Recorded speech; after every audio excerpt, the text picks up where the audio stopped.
Yes, ding ding, we'll call this meeting to order. Do we have the resolutions? No, I have them. Yeah, can I just get a move and second that?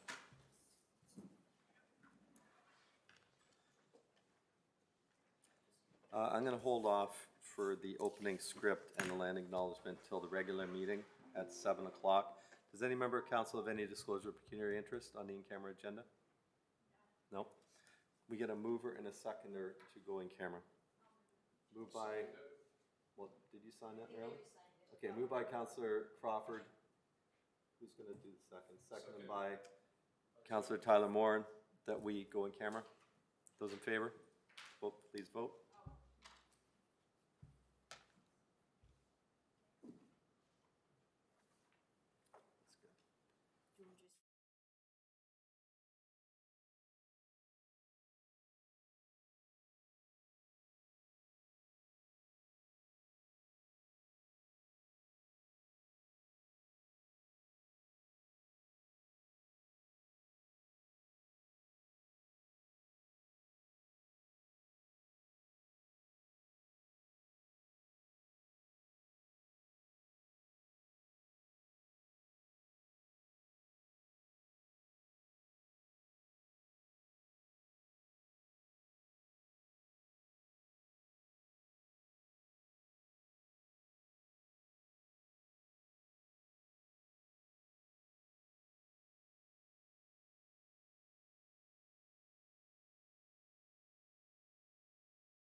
That is carried.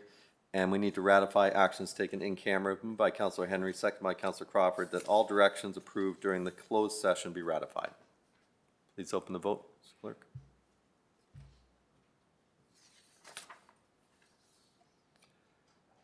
And that carries. This meeting will stand in recess for the next 24 minutes till 7 o'clock. Thank you.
Be seated. Council's in session.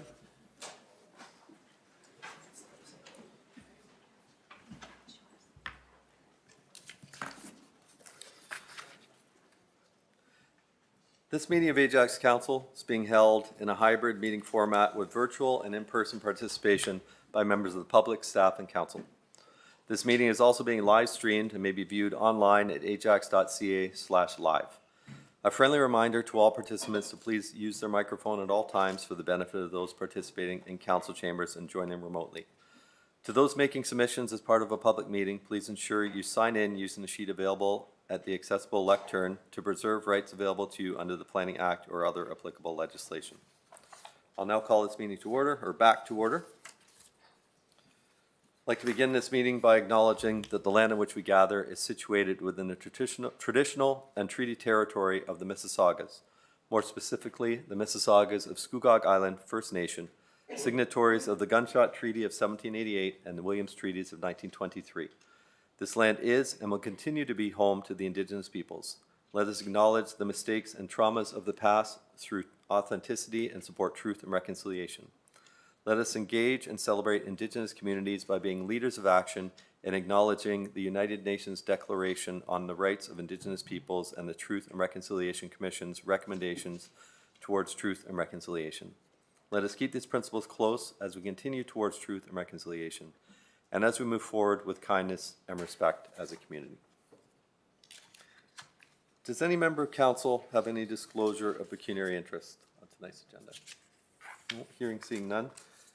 Before we move on with the meeting, I just want to acknowledge a significant milestone of one of my council colleagues, inadvertently two of my, well, and me. But November 10th, 2003, marked the election day 20-some years ago. And so I just wanted to recognize Councillor Dyes for your 20 years on council.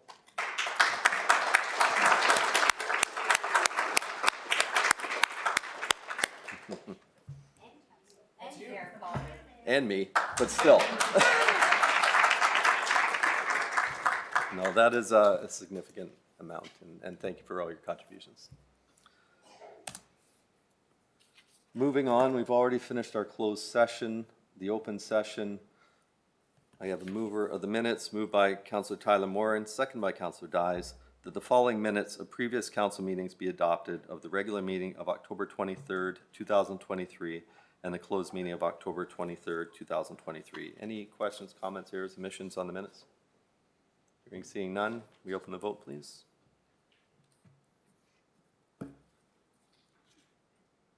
That is carried. I think I'm going to, well, I don't think so. I'm going to modify the agenda and bring forward item 6.4, the 2023 Library Bookmark Contest winners. We have a number of members here in the audience that may be getting close to their bedtime, so we'll bring that one forward and deal with that one first and then go back to the others. So, Ms. Dodge, if you are available, or Sarah Basler? Oh, this is Sarah Dodge.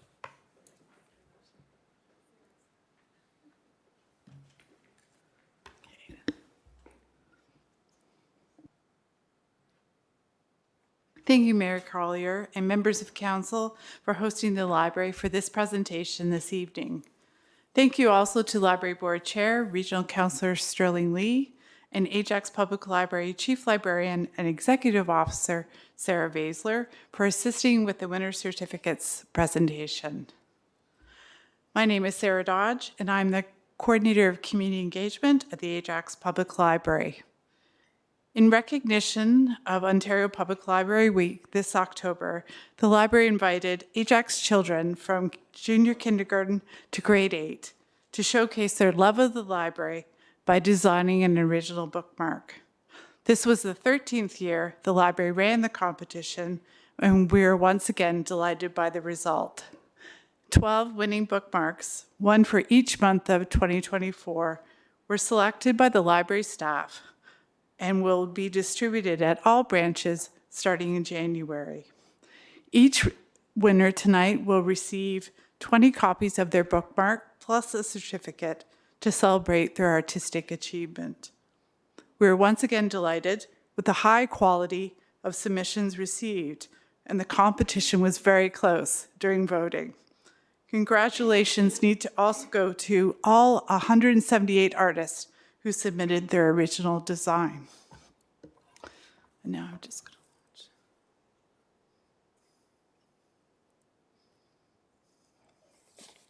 watch. Tonight we announce the winning entries and present the young artists with their certificates.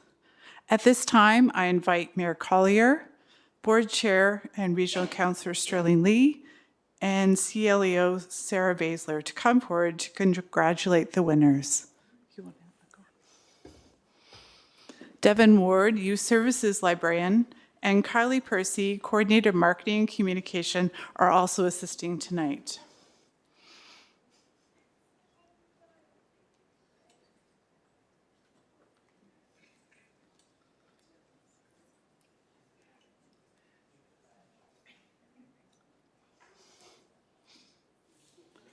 Each artist is invited now to come forward onto the dais when I call their name. Please remain till all names have been announced. For January 2024, we have Kanishka R. from grade 5.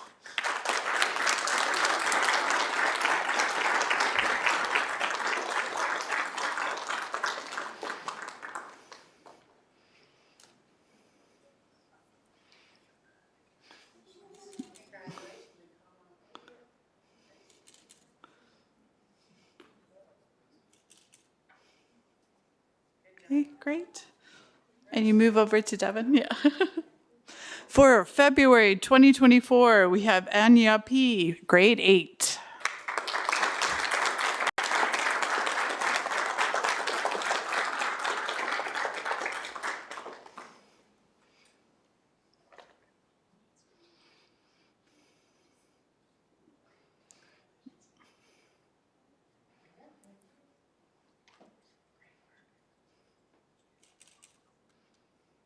Great. For March 2024, Siddharth B., grade 1.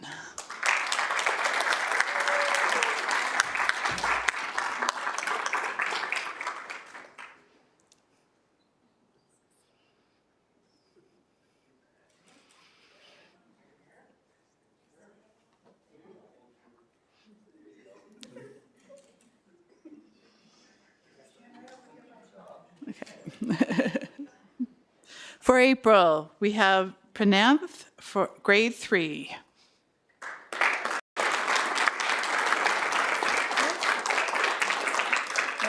Is that right?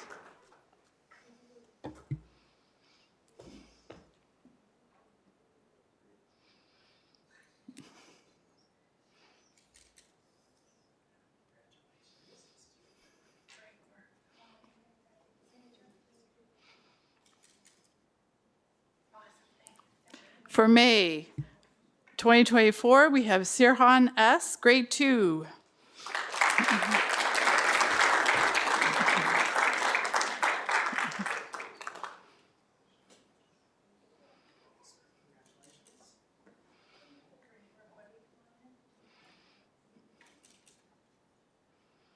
Right.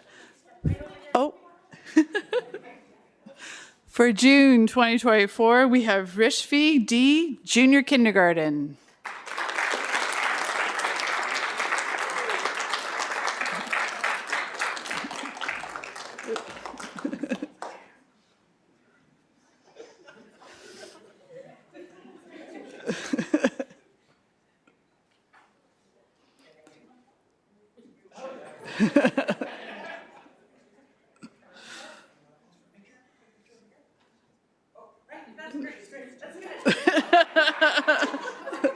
Do you want to join Devin? There you go.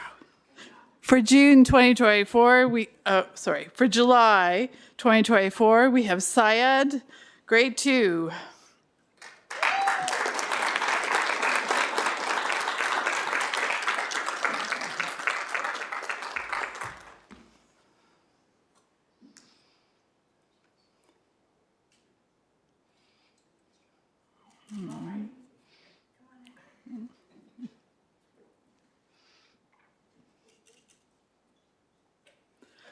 For August 2024, we have Daniela W., grade 8.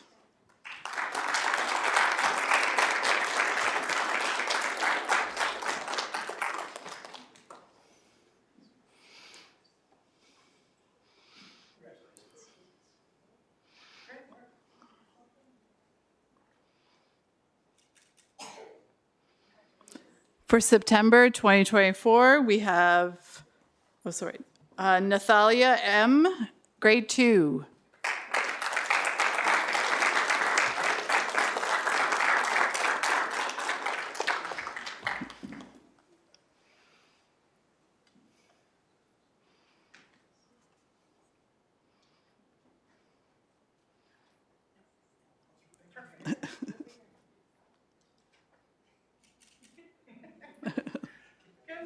Great. For October 2024, we have Blake M., grade 4.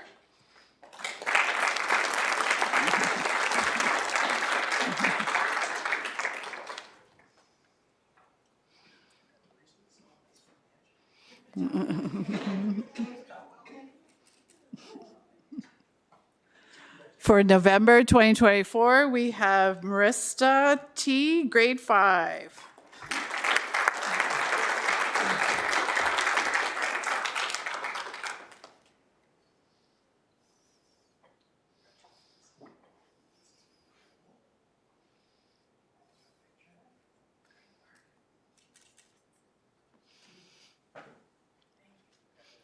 And finally, December 2024, we have Tan VD, grade 3.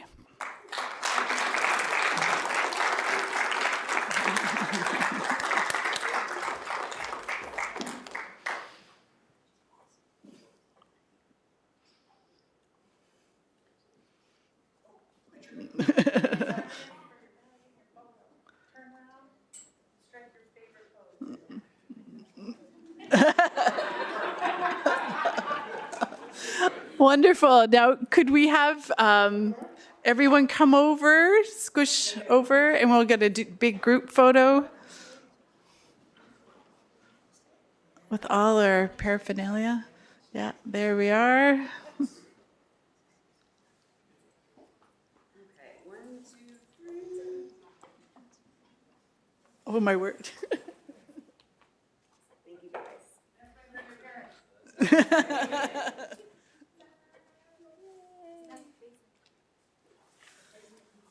Wonderful. Thank you. Oh, we're still doing it. Great. Everyone got their photos? Wonderful. Thank you, everyone. Thank you, artists. If you want to join us now at the main branch, we're going to take more photos. Thank you, everyone.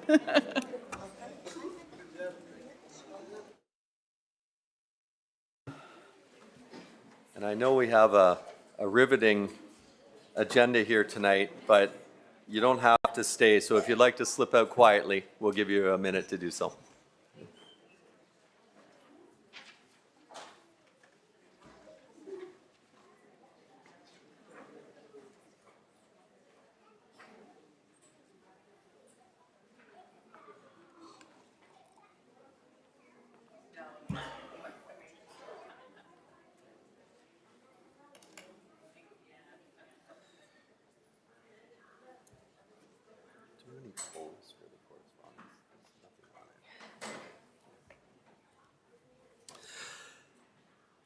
Moving on to our next item, first delegation. Actually, I forgot to ask, Mr. Clerk, were there any questions submitted under question period? No, there were not, Mr. Mayor. Okay, thank you. Item 6.1, delegation for Sloan's House. We have Jason Hunt, Chair of Sloan's House, and Katie Cronin-Wood, Director of Sloan's House. If you are ready.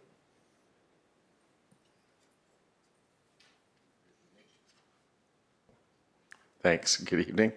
And I think we've got a presentation. Which is gone somewhere. Maybe it's right there. Oh, there we go. That's great. Thank you. So good evening, council members, and my name is Jason Hunt, and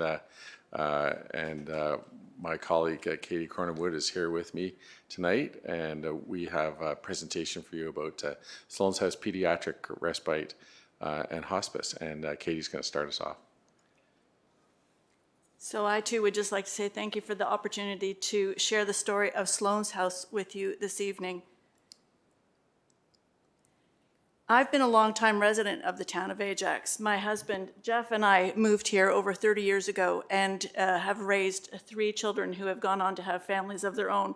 And I think there's no better segue into our presentation on Sloan's House than what we just witnessed in this chamber as you awarded these children for their artistic creativity. The town of Ajax is a great place to raise a family. The region of Durham is a great place to raise a family. But we have a gap in those services that support families. And Sloan's House is aiming to fill that gap. I believe you have the presentation in front of you. We sent it in advance as well too, but our goal at Sloan's House is to build a pediatric respite and hospice care center for the hundreds of families in Durham who require those kinds of support when their children are going through a journey of a life-limiting condition. We have a vision, we have a mission, and we're here this evening to share the story of Sloan's House and invite you to join us in achieving our goals. So our inspiration for Sloan's House was Sloan Pasher. Our founders were her parents, Neil and Stephanie Pasher. Sloan was loved by her grandparents, her parents, and her sisters, and charmed many of her caregivers. Among those caregivers was my wife, the medical director at Grandview Children's Center. Sadly, Sloan passed away in 2018, but this project continues in Sloan's name. And Sloan's story is really the story of many of the families who need Sloan's House. She had Aicardi syndrome, which caused her to have multiple seizures a day. She required care 24 hours a day. And as she grew, this care became more complex and harder for her parents to provide. So this meant, of course, time off work for that care, as well as for medical appointments. And in fact, in the first year of her life, Neil and Stephanie drove 30,000 kilometers back and forth from their home in Durham region to Sick Kids to get that care. So Neil and Stephanie worked tirelessly not only to keep Sloan alive, but also to have her thrive. And with Sloan's life-limiting illness, the Pashers strive to live every day to their fullest was all the more important. Emily's House, which is located in Toronto, were able to offer Sloan and her family some respite, and this allowed the Pashers to have a complete break from the demands of providing that care and supported Sloan as well as her caregivers in their journey.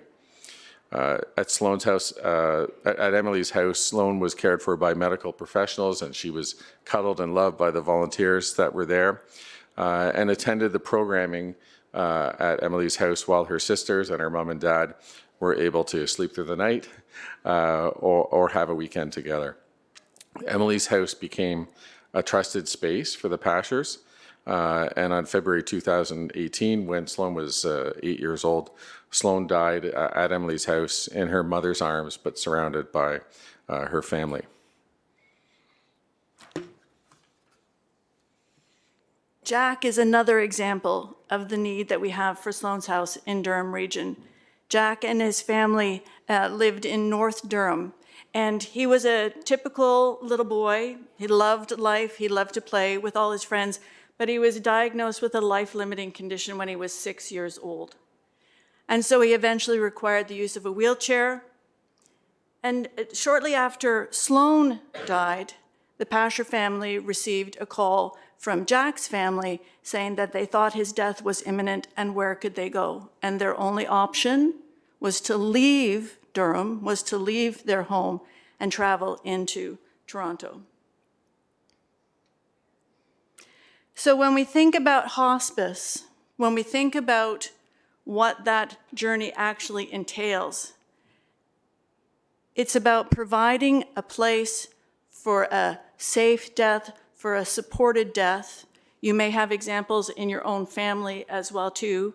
People want to die in a place that's warm, that's comforting, that is similar to their home. If they can't die at home, they want to die in an environment that's similar to their home where families can be together.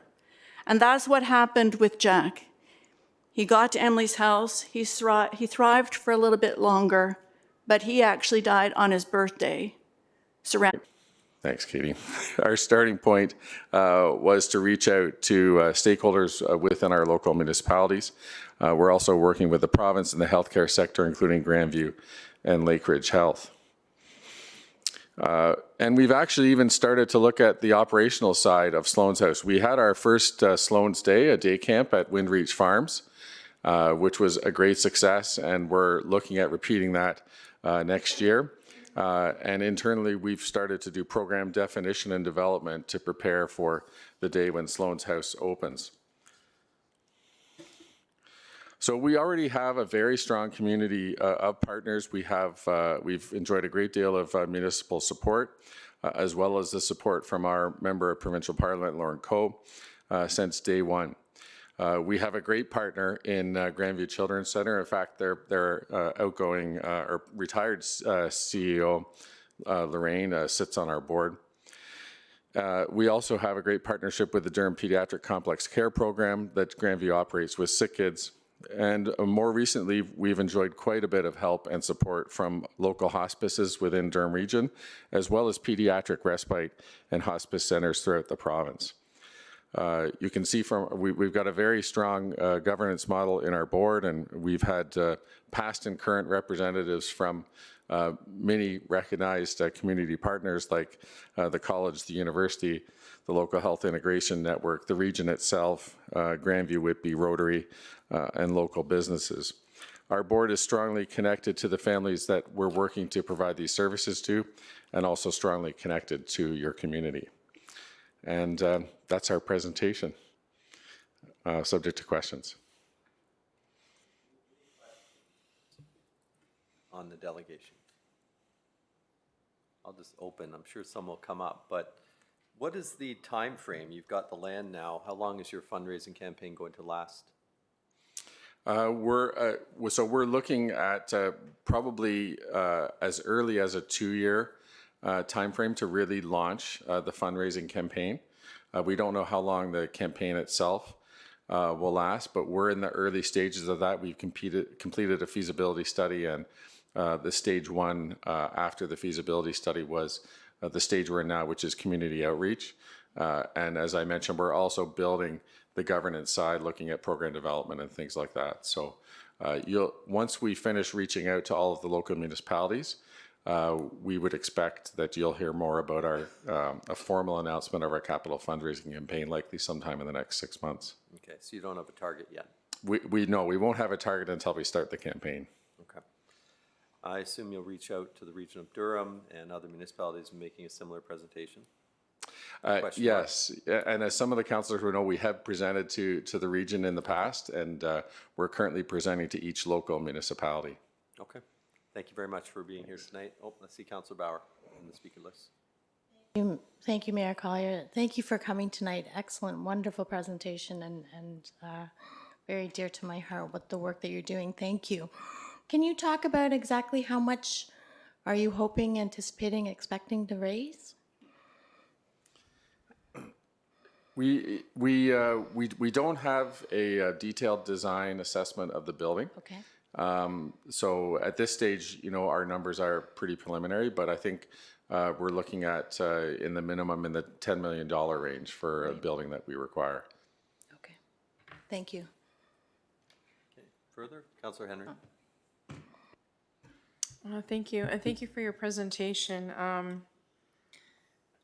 A little hard to know that gap exists, but thankful that you are there to provide where that gap does exist. The property itself, you said, was donated, correct? And it's serviced, ready to go, correct? I'm going to say servicing is available at that site. So it is on a newly constructed street in the area of new development, including the I don't know what it's going to be called now, but the Oshawa Clinic, which used to be located in Oshawa, a number of medical practitioners, is being relocated to that area as well. So it's a suitable area for our needs. Excellent. Yeah, I'm familiar with the area, so I just wanted to know about the servicing, but that is a good location and it's close to the road, the major roads that one would need. So at 10 million, you're asking this from all municipalities, like across Durham region. Not 10 million, like it's 10 million in total you're asking for this project.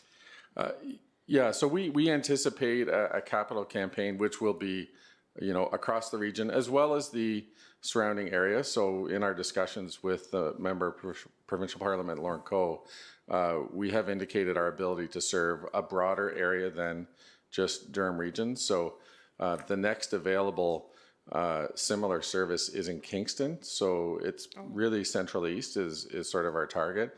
And we'll be fundraising in the community. We're not here today to ask Ajax for money. We're really here to just make people aware of the project and hopefully get your support as we ask others in the community for money.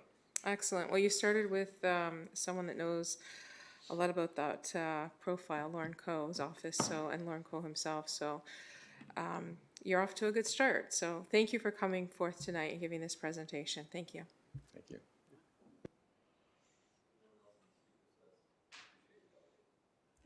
Thanks, everyone. Good night. Moving on to our next delegation. Item 6.2, Pickering High School active in our community. Thomas, student, Pickering High School, food drive leadership.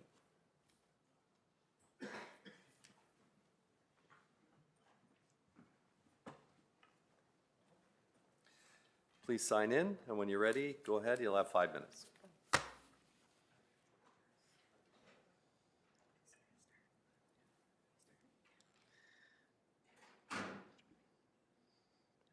Okay, so my name is Thomas. I'm a student at Pickering High School. I'm in grade 12.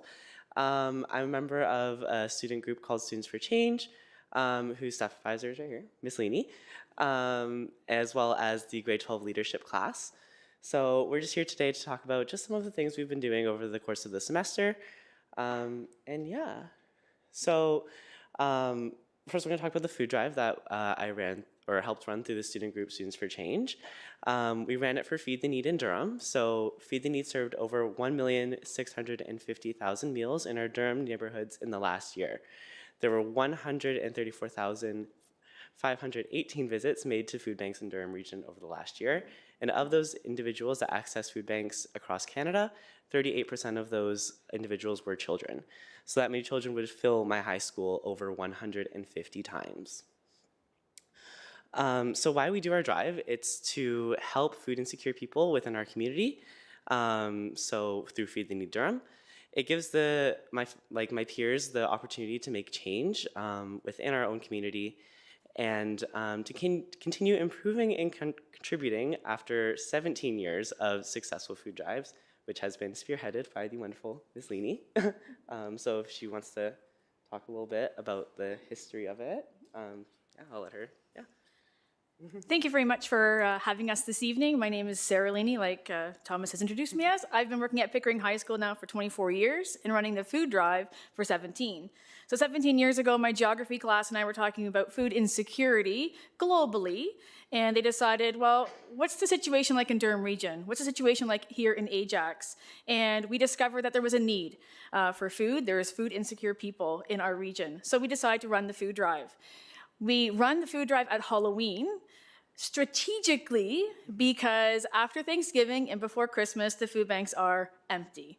So it was our mission to fill the shelves of the food bank during that lull between those giving periods, between Thanksgiving and Christmas.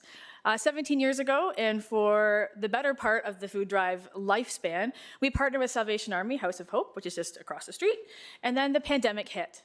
And then we decided that there was a greater need in Durham region, and that's when we decided to partner with Feed the Need in Durham. They service 65 agencies across Durham region, many of them here in Ajax, as well as the surrounding region. So 3 years ago, we decided to partner with them, and we have successfully run that food drive in a different fashion than we normally did.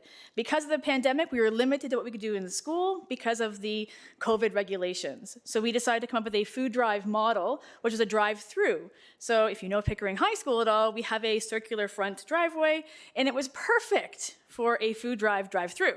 And that's when this sort of came to be. So now we reached out more into the community. So it's not only a school partnership, but it's also a school partnership. And we have now successfully made a partnership with Feed the Need through the nonprofit Specialist High Skills Major that we are also running at the school. The school, and Thomas is also a student in that program. It's a brand new program for us here in Durham. And as Sloan's House was presenting, all I'm thinking about is co-op partnerships. I'm not going to lie. Then a thumbs up, perfect. So it's a really good partnership with Feed the Need and for Pickering High School. And we couldn't do it without students like Thomas to spearhead in this project for the last 4 years. And I'll miss him tremendously when he graduates.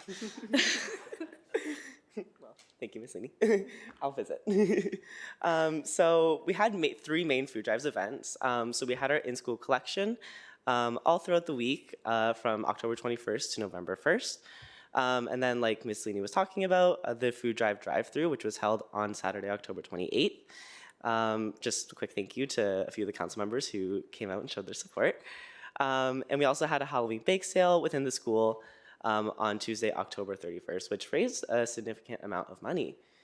So the results, we were able to, within our little food drive, we collected 2,200 pounds of food and $4,500, which when you do the math is over 15,000 meals for Feed the Need in Durham. Yeah, thank you. And so kind of shifting gears a little bit into the leadership class that I'm a part of. I also am one of the founders of a group called Put Into Practice. So we kind of collaborate a little bit just because there's so many events going on at the school. We decided to kind of mishmash the events and do one big one. So just a little bit of Put Into Practice. So our goal is to uplift and raise awareness about mental health through events that will positively impact the mental health of youth. Within Pickering High School, we saw there was a bit of a gap when it came to mental health awareness. So we decided, you know what, we're gonna make a club for it. So our goal is to raise money for CAMH. Our goal is for $1,000 by the end of the year. And bettering youth mental health through thoughtful initiatives that put mental well-being into practice. That's where we get our name, Put Into Practice. So we ran 2 fall events really through my leadership class and this club. So Friday, October 27th, we ran a haunted house. It was $5 entry, and we ran at 5 to 7 p.m. on October 27th. It was open to the community, and it was great, and a lot of people turned out. And then we also had the pumpkin patch going on at the same time as the food drive. Again, just because there's so many events going on, kind of gotta consolidate a little bit. And again, turned out great. And all of the funds from all our events that we're gonna be running throughout the year are going to be going towards CAMH. So from both events, we collected $844, which is a lot more than we were expecting.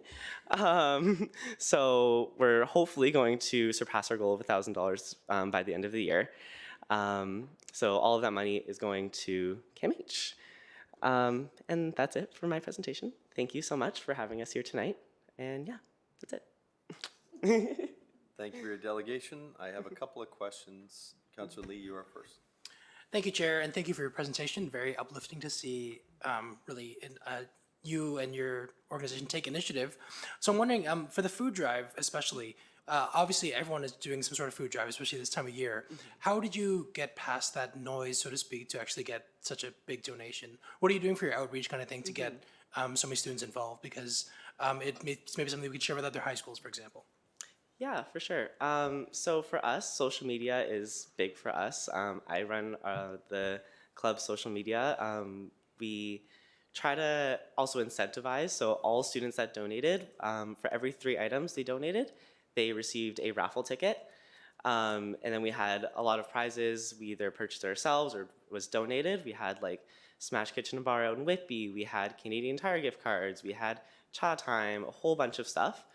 So really pushing the incentives and that really pushing that is going to a great cause. And just kind of awareness. Like a lot of schools, they host it within their own school. For us, we're looking more of the community and the community giving back. And do you find year over year you're able to exceed the previous year's totals, or are they kind of like evened out? Yeah, you can. I mean, obviously with COVID being the outlier. Yes. So prior to COVID, we were collecting over 10,000 items for the food bank. And then during the pandemic and now, especially this year, our donation was down quite significantly from last year, almost half. But when you see what's going on in our community and abroad and within our own school community, I knew that the donation would be less. But whatever we donated was going to be more than they had the day before. True. Yeah. So we were okay with what we had donated. We were ecstatic with how much we got. We also use, the students go out into the community with flyers. We advertise on the radio. We use all social media platforms at the school and at the board level as well. We have a huge support system that really gets the word out for us. No, that's great. Yeah. And, thank you again. Like you said, 20 some odd years doing this. And so we, the community appreciates it. And, thank you very much. Thank you, Chair. You're welcome. Councillor Crawford. I don't have a question, so I hope you'll allow me just to, okay. Every school needs a Miss Leaney. That's how you do these things. She's supportive and she lets kids be who they are and let them dream and let them build on what their passion is. So Thomas, thank you very much for the invite to come to your event. It was so well done. And it was great to see Miss Leaney again. You've been there since I was a trustee 20 years ago. So I know your passion and I'm so glad that your event was successful. And we were just happy to be there to support you. And finally, Lisa Bauer. Thank you, Mayor Collier. Thank you for coming tonight. Great job on the day. Great job tonight. I'm so happy for you. I'm proud of the work that you and your colleagues, your peers do. It was so nice to meet you. Can you talk to us a little bit about your put into practice mission? So it's to raise money for CAMH, but what kind of activities or discussions are you having in your classrooms? Yeah, so right now it's kind of a club that we're running a little bit smaller just because exams season is kind of coming upon us in midterms. But right now we're kind of focusing on how we can promote self-care within the student body. So right now we're planning a couple events, like we're planning on giving away hot chocolate with positive affirmations on them in the mornings, and just kind of fun events to promote being social with each other, self-care, really taking care of yourself.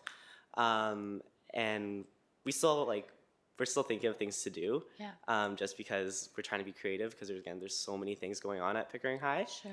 And we don't want to step on any other organization's toes. But we're mainly just trying to focus on self-care and taking care of yourself. That's awesome. Thank you so much for sharing that. And I think it's brilliant, the food drive Halloween time, because you're absolutely right. That lag between Thanksgiving and Christmas, dire need for sure. So thank you. Thanks for coming out tonight. Thank you. Thank you, Mayor Collier. You are welcome. And that exhausts our questions list. So to the delegates, thank you so much for coming tonight and keep doing what you're doing. Appreciate it. Thank you.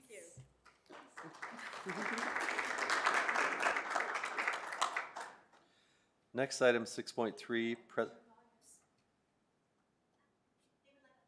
Okay. Let's get all council.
Next item, 6.3, presentation Pickering Nuclear Generating Station update.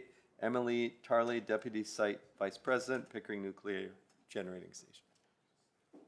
I hope I said your last name. It's Tarl, but thank you. Tarl, Emily Tarl. Excellent.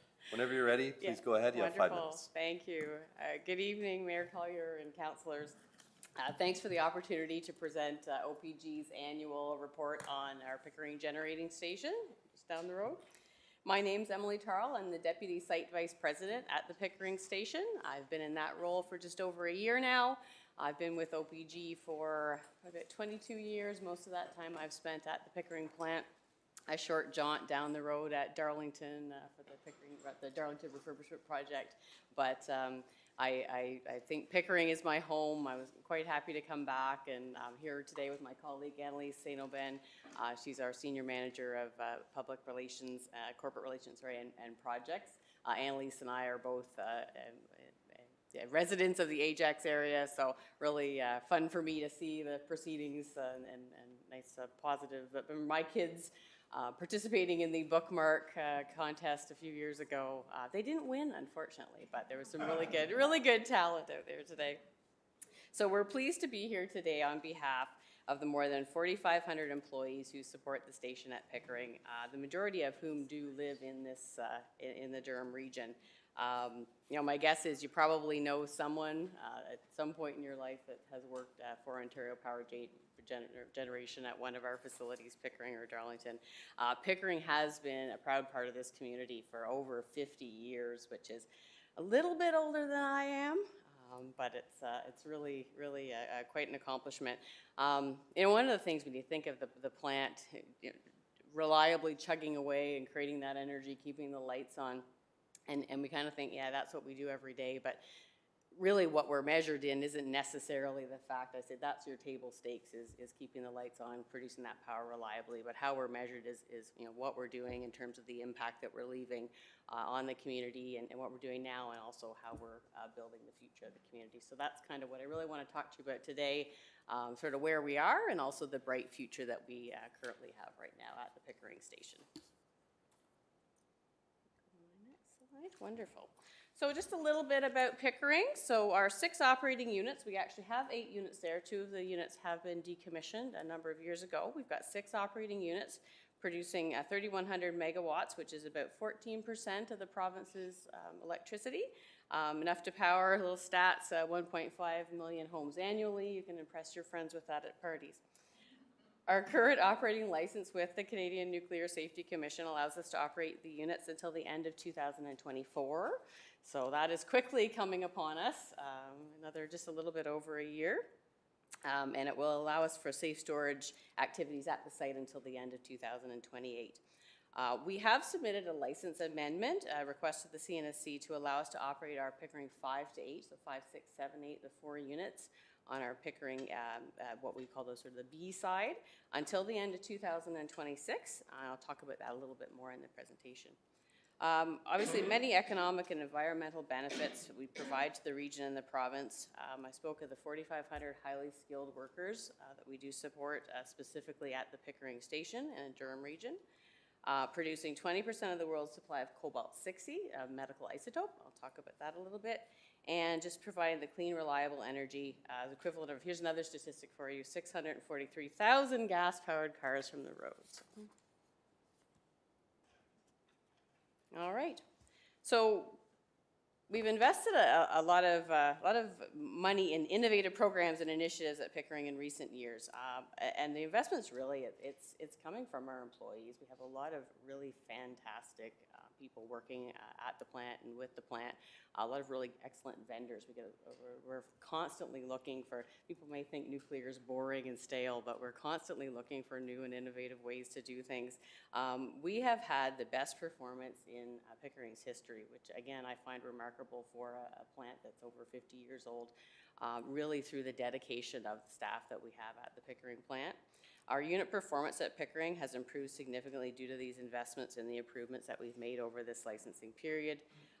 All 6 units at Pickering in 2022 had a record 109-day continuous run, so that was the first time in the 50 years that we had all the 6 units run for 109 consecutive days between we actually had to bring the unit down for a scheduled maintenance outage on that 110th day. In addition, Unit 4 achieved a record 2-year run, operating for 730 consecutive days before our scheduled maintenance outage in 2021. And also the picture on the screen, something I'm really proud of. OPG is very committed to our equity, diversity, and inclusion initiatives. We have an ED&I plan, a 10-year strategy. One of those, it's multifaceted, but one of those is particularly the advancement of women, and specifically the advancement of women in the technical areas, and these are control room supervisors and shift managers. So we had a couple of years ago an all-woman for the first time ever, yeah, small applause, an all-woman crew that was responsible for the operation of the 6 Pickering units during that. It was an evening shift that they were all there. So something quite phenomenal, something we're really proud of at the Pickering site specifically. And something that is great for me to be as part of that company. Our senior leadership team and our board is now, I believe, over 50%, or if not over 50% women over the last couple of years. So fairly significant in an industry like this. I'm going to run out of time because I have lots to talk about. Actually, you're already 1 minute over time, so you're going to need to wrap that up, please. All right, I guess I You'll see the did time timer this. in the bottom right corner of your screen. Is there? Okay. Well, I will try to go quickly then. Really, the most important thing that I do want to talk about is we were asked last fall to look at extending. So I talked about extending the operation of the 5-8 units to the end of 2026.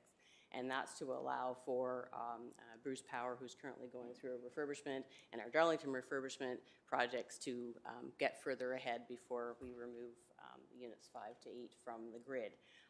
During that same time last September, about a week after I came back to Pickering, the province also asked us to look at a feasibility study for refurbishment at the Pickering units 5 through 8. We have currently finished that feasibility study. We've provided it to the province in August, and we're expecting a decision on that before the end of the year. This is very, very significant for not only Pickering, but also for the community. It's had an immense impact on the employees at the station in terms of the engagement and just that hope for the future. We've been able to hire over 1,000 employees over the last year. We had some temporary staff that we were able to provide permanent positions to in anticipation of a positive decision there. And it's just a really tremendous thing, really exciting for me in a way, I was interested to be part of a station shutdown. I hadn't done that before. But now I'm actually more thrilled and excited to have the potential to be part of a refurbishment activity at Pickering. That's just a little bit in terms of our timeline. In June, we will be going to the commission with our extension application for the 5-8 to the end of 2026. You're probably all aware of this, but this is the need for nuclear in terms of the what we're expecting to see in terms of growth. You see more and more electric cars, more and more electrification. 10 years ago, we were all going to change our light bulbs, and we weren't going to need this power. And the landscape has completely shifted. You may have heard before, we've been here before in 2009. We did another very small feasibility study on the extension of Pickering at 5 to 8. And at the time, the climate in the area were not. Ms. Tarl, I'm going to have to ask you to wrap up, please. Yeah, okay. My apologies. Isotopes, what we do in the community. Obviously, as OPG, we are very committed to the community, really appreciate having this time.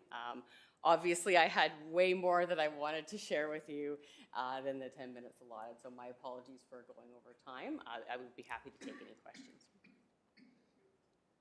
First question, Councillor Lee. Thank you, Chair, and as always, thank you for the presentation. Could you speak on that isotope issue? I mean, I'd love to. It seemed pretty important, but I think we should hear about that if you don't mind. Yes, absolutely. So I can go back to the slides if you want.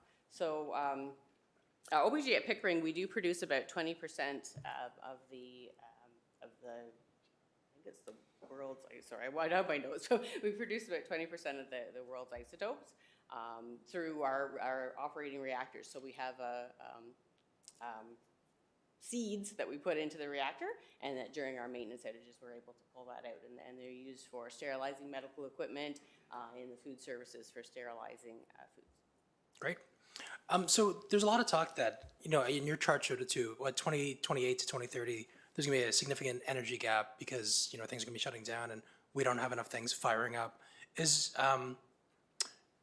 What can we do to address that more? Like, can we petition the Ontario government to really go all in on nuclear? I think they somewhat have already Yes. to a degree, right? But like, is there anything we can do to speed up the modular generators and kind of like what can we do? Because that is a significant gap. As more electric cars come on the grid, it's going to tax the system even more. Like, what do you suggest is a possible solution or a path forward to bridging that gap? Yeah. Community support is extremely important. Everything we do is fully transparent. We do need a new license to operate any new reactors, any refurbished reactors through the Canadian Nuclear Safety Commission. Anything that we can do to encourage that transparent communication and collaboration around the decisions that need to be made for that is, I would say that's probably the number one. And yes, lobbying for nuclear as being the power for the future is always a great thing too. Right. And do you, from just a last question, from a community support standpoint, are we still getting pushback on nuclear? Like, I figure most of Durham is pretty comfortable with it because we're going to have to be. But I'm just wondering, like, from your feedback, and maybe we don't see it, is there a pushback against nuclear? Yeah, we have excellent support in the community. Are there individuals that do have some questions around what we do or have some different thoughts? Absolutely. And we welcome hearing that point of view so that we can go and have that discussion and get the information in. Great. Well, again, I appreciate the presentation and looking forward to, you know, seeing more solutions to bridge that gap. Great. Thank you. Thank you. Thank you. Oh, thank you for your presentation. I think I heard you mention at the very beginning about the waste, the nuclear waste on site. It's allowed to stay there till 2028, was it? The decommissioning activities, we have a license for decommissioning until Right. 2028. The waste, the nuclear fuel that will be removed from the reactors will be stored on site for 10 years, I believe. It's approximately 10 years until we move to a longer term solution with the NWMO. So we've had this conversation for years and years about a repository. Has there been any word or a decision made on that? Not that I'm aware of. I know that they do have a timeline that they've worked out. I'm just not familiar with the NWMO's timeline. So will this be sort of part of what they look at when they're considering what their next steps are? Oh, absolutely. We are in constant communication and contact with the NWMO and Ontario Power Generation with respect to that need that we will have. Okay, thank you. Thank you. I don't see anything further in the speakers list, so thank you so much for your Great. delegation. Thank you for your time. Appreciate it. Moving on to our next item. Item 6 point, we've done 6.4, 6.5, Library Services 2023 Fall Update, Sarah Vaisler, CLEO, and Seppaline Dionorine, Vice Chair, Ajax Public Library Board. Please go ahead when you're ready, and you'll have 5 minutes. Good evening. My name is Seppaline Dionorine, and I'm the Library Board Trustee and part of the Ajax Library Board Community Engagement Committee, here to present the Fall Library Services Update. To start, our numbers tell a story, as seen in the graphs above. The library is well used and valued space in Ajax. With over 35,000 active library cards, nearly 30% of Ajax residents have a card. People's visits to the library have increased over the last year and approximately 30% over 2019. With that said, library customers express concerns about feeling safe at the main branch. There are 49% more incidents in 2023 than in 2022, looking at year-to-date figures. An incident is defined as a reportable interaction with a customer, which may include suspected substance abuse, aggressive or disruptive behavior, theft, or medical emergencies. Note that the chart shows all of 2022, but only 10 months of 2023, January through October. We support many community needs. This includes learning through experimentation and play. We host STEM, science, technology, engineering, and mathematics events like Coda Z Robotics, Teen Dungeons and Dragons, and the annual Ajax Pickering Science Fair. This year, fair featured experiments focused on environmentalism. The primary division winner showed how to code wind turbines to change the direction of the wind. The senior division winner showed how titration works and used this project to compete at the Canadian National Science Fair in Edmonton. Something a child produced in Ajax took them all the way to the national stage. The transfer of Ajax, the library helps people learn through the things we learn, including decodable books, which are made to assist young readers with dyslexia. Also, the library now offers C-Pens, which scans text and reads it aloud. The devices operates in many languages and provides definitions or translation as needed. The transfer of Ajax archives to the library finished in July 2023. We share the stories of Ajax history through social posts, displays in the branch, and special programs like Meet the Archivist, a preservation workshop, and memory quilts. We hope to build the online collection to make these stories available around the world. Library users want quiet and group spaces. Prefabricated rooms called mute boxes were installed on the second floor of the main branch thanks to the Federal Community Foundations of Canada grant. These are very popular and are often booked all day. The Audley Reading Garden is another unique space for customers. Sunshades were added in 2023, allowing people to study, read, and meet outside. We grew vegetables, herbs, and a pumpkin. The pumpkin was a prize for our Pumpkin and Pencils story contest. The garden was also home for a beehive this summer, teaching people about environmental literacy. And finally, our makerspace is now open. A special thanks to Deputy Mayor Marilyn Crawford started the first official makerspace project on October the 28th at the grand opening. Thank you also to Councillor Bauer, Councillor Henry, and Regional Councillor Lee for joining us. The makerspace has tools, equipment, and helpful staff so people can bring their creative dreams to life.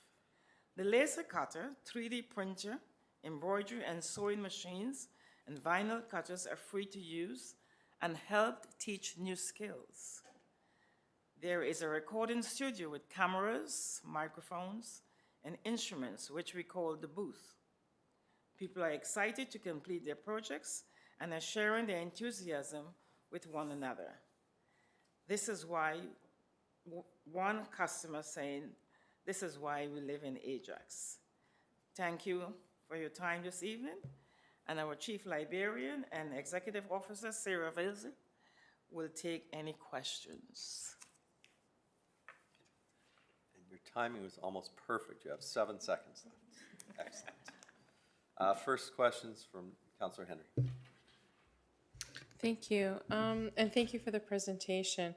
I'd like to say, start off by saying the makerspace at McLean Center is incredible, dream come true. Wonderfully done. I can't say enough about it. I was very excited to be in that space, and the equipment there, I think that we have to advertise it more widely.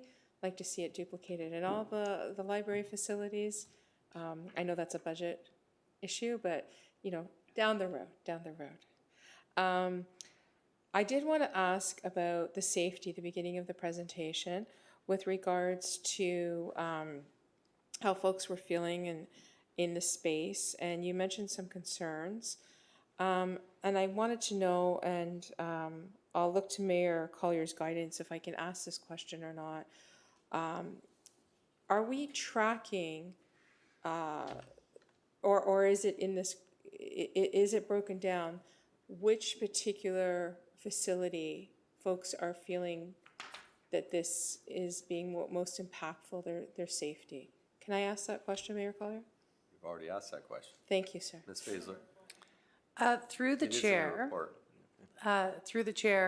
we know that the most amount of our incidences do happen at the main branch. And when we receive customer feedback, which we receive through all of our channels, whether that's the website, in person, email, we also heard it a lot through our strategic master plan consultation focus. It was all focused around the main branch. So we did not receive any feelings or feedback about feeling unsafe at any other location other than the main branch. And are we tracking, if I can ask this question, are we tracking incidents at the main branch?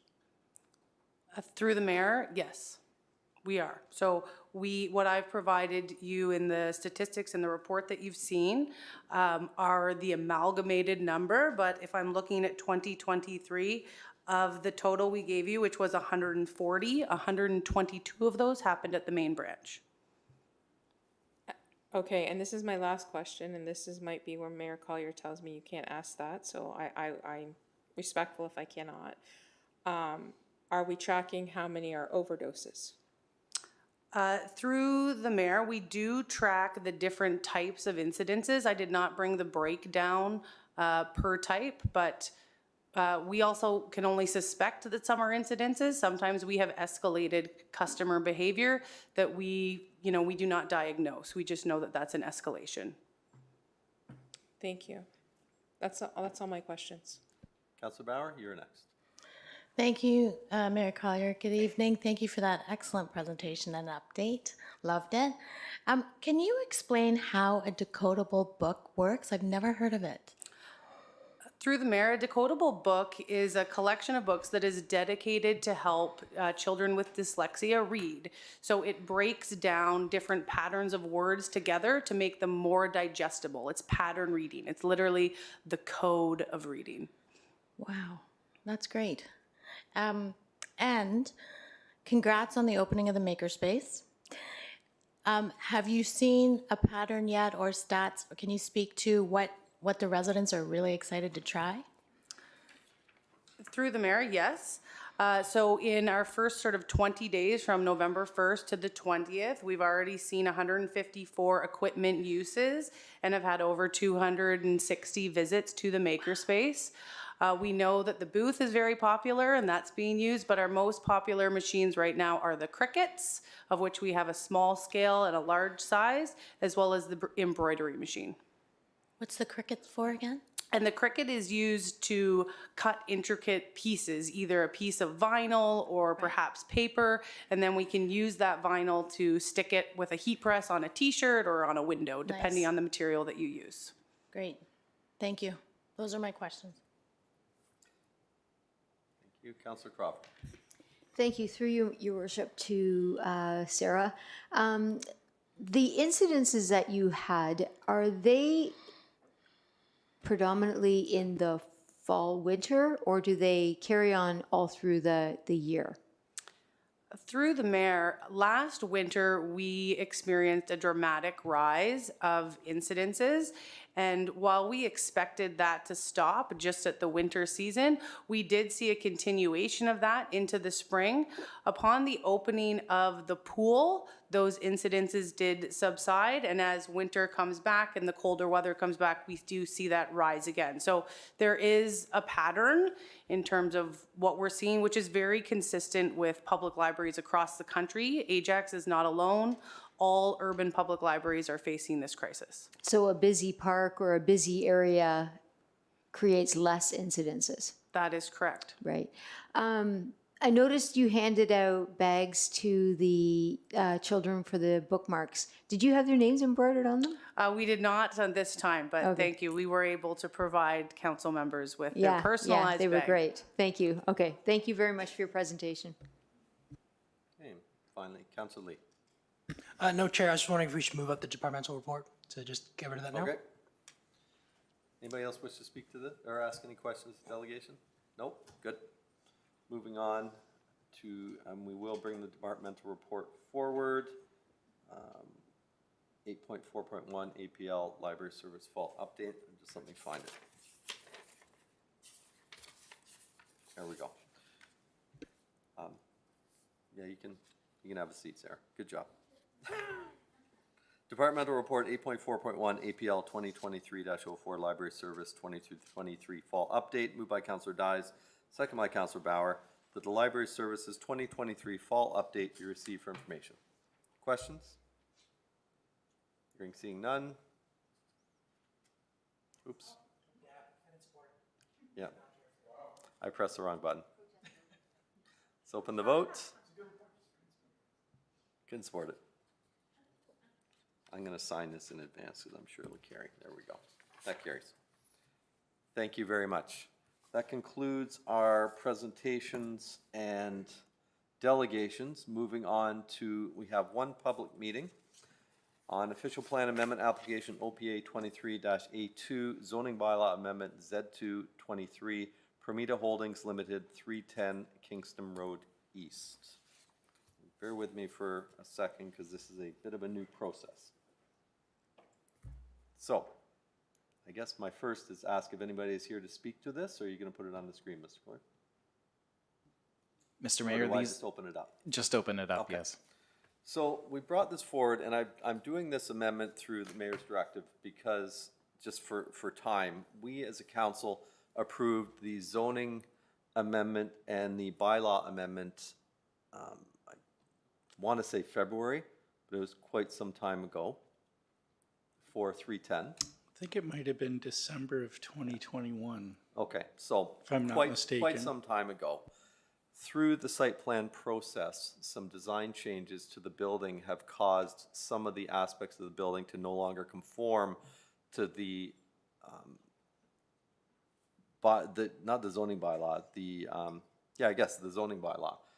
Some of the things we set out as far as exact amounts of parking, exact amounts of certain different things. So rather than go through the whole official plan and zoning bylaw amendment process again, which might take a year, I'm just bringing it through mayor's directive today with those specific changes in it. So that's what this is about, and in order to do that, we do have to hold a public meeting. So the following bylaw is being brought forward in accordance with section 284.11.1 of the Municipal Act. These bylaws will allow for the development of approximately 380 residential units at 310 Kingston Road East and advance the provincial priority building 1.5 million new residential units by December 31st, 2023.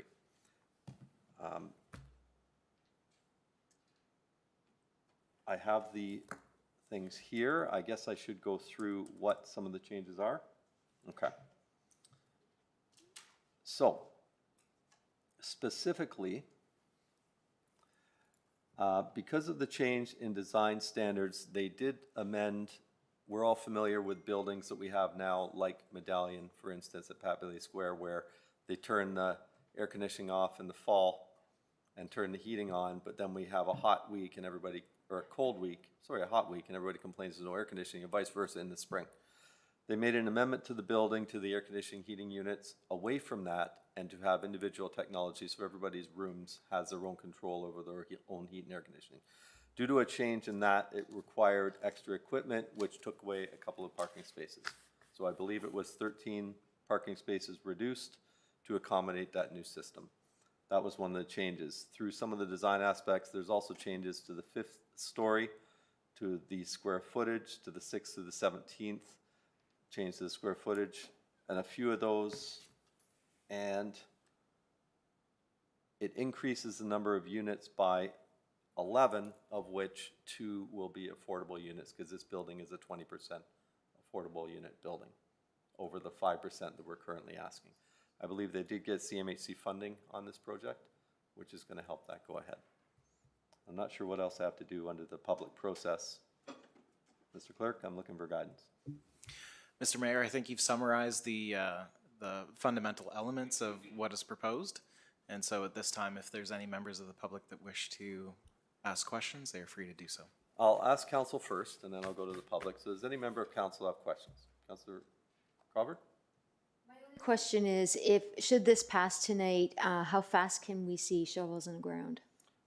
Good question. I don't see the proponents here. Mr. Romanowski, have you had those Mr. Mayor, discussions? the proponents are online tonight. Oh, okay. That would be a good question for them when it gets to that. Okay, I wasn't aware they're online. Thank you.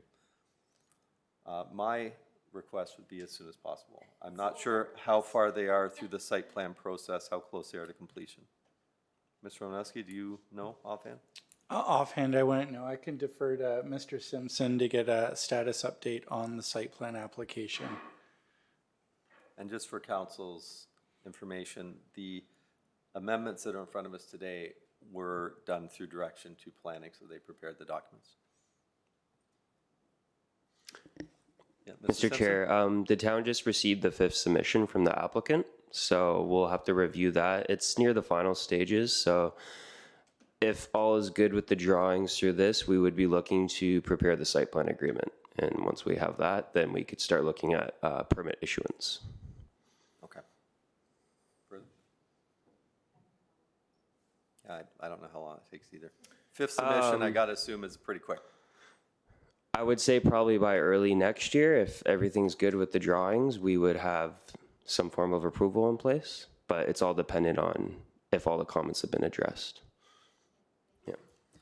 Councilor Bauer? Thank you, Mayor Collier. I just had a quick question on some of the minor changes to the public and social benefits. So I saw it moves from 50% to 49%. All dwelling units within the building shall have a barrier-free design. From 34% to 32%, that shall be comprised of 2+1 bedroom units and 3 bedrooms, and the loss of any 4 bedrooms. Those were the only 2 minor changes, actually. And I just was questioning, is that as a result of that technology change, or why was that tweaked? Through the chair, I would defer that to the applicant as the numbers were from them. Okay, thank you. Yeah, I would defer that as well, because I can't answer that one. Okay. Councilor Henry? Thank you. I'm happy to support this. I want to see shovels in the ground ASAP as well. I think it has some good possibility here. I'm glad to see the applicant is working with the planning department successfully on this. I'm not concerned about, generally speaking, I am concerned about parking being taken away, but I'm not here. And I think it's because it's adjacent to a very big plaza development. And I know from experience living next to such a kind of plaza in Thornhill that there was no issue with overflow parking. So I am happy to support this, and I'm glad that it's going through. I see no one else in the speaker list from council, so as this is a public meeting, I will ask, are any members of the public here to speak on behalf of this application? Jason? No. Asking a second time? Asking third and final time? Hearing, seeing none. Mr. Clerk, can we please get the proponents on the screen to answer any questions, please?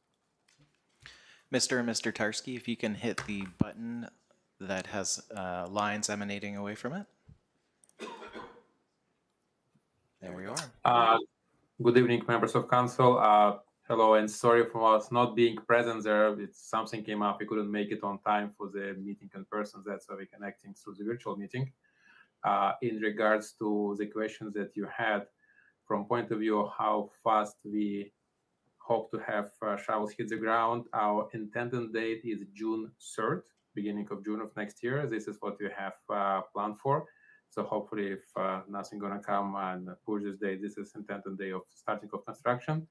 For the technical questions that have been raised, Dennis will answer it.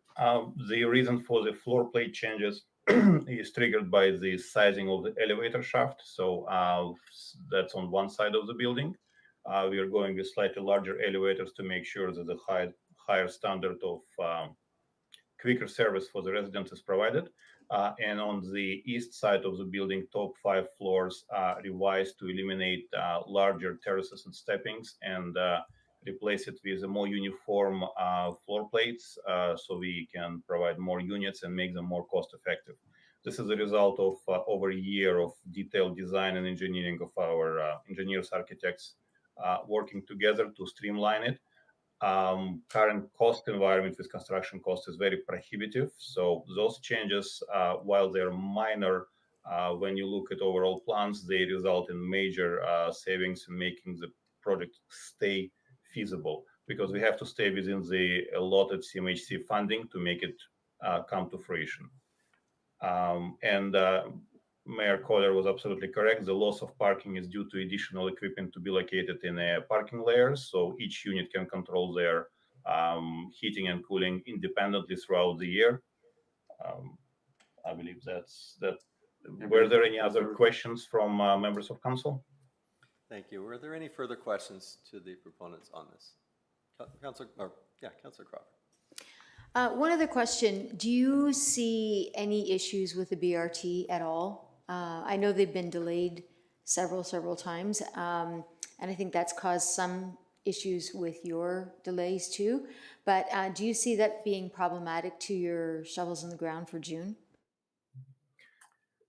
We're hoping it's not going to create a conflict of timing, because BRT was delayed a number of times and they wanted us to start after they're done, because staging of construction activities interferes with BRT working along frontage of our site.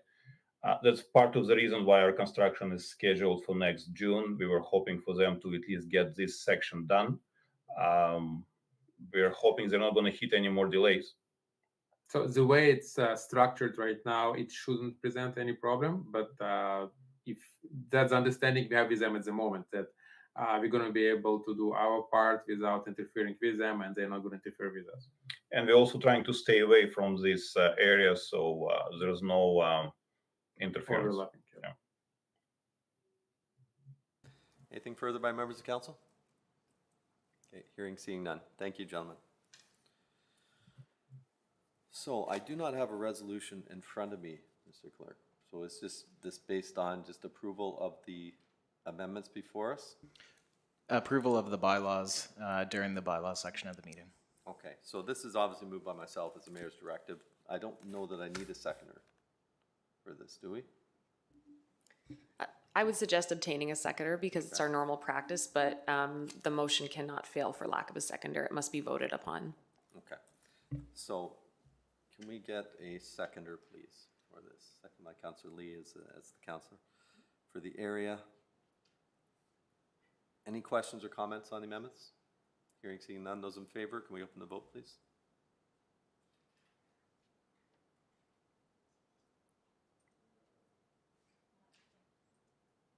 There we go.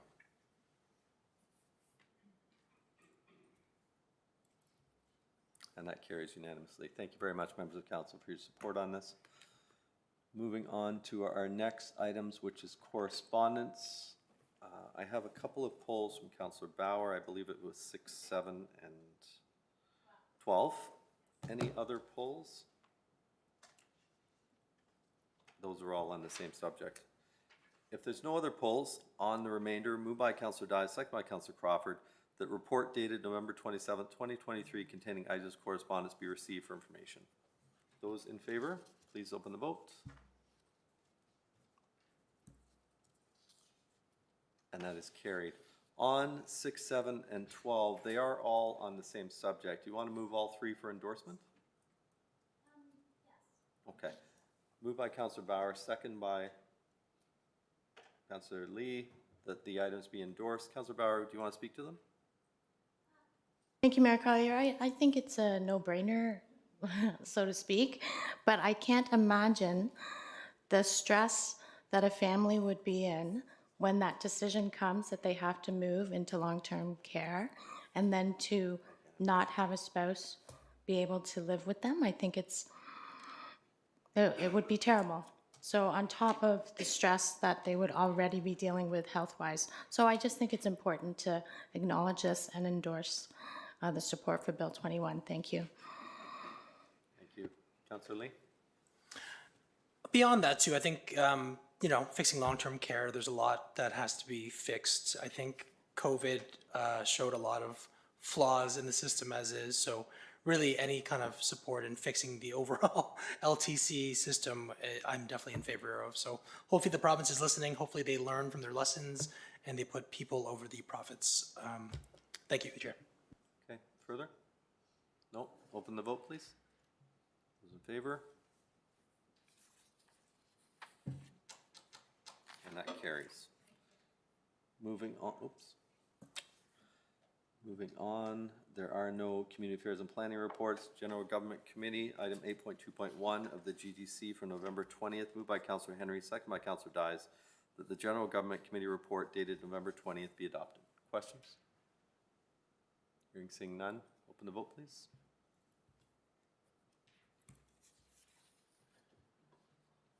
That is carried. Summary of Advisory Committee activities, item 8.33, moved by Councillor Crawford, second by Councillor Tyler Morin, that the summary of Advisory Committee activities report dated November 27, 2023, as attached to the meeting agenda be received for information and that the recommendations contained therein be referred to staff where applicable. Questions on the advisory committees? Nope. Those in favor?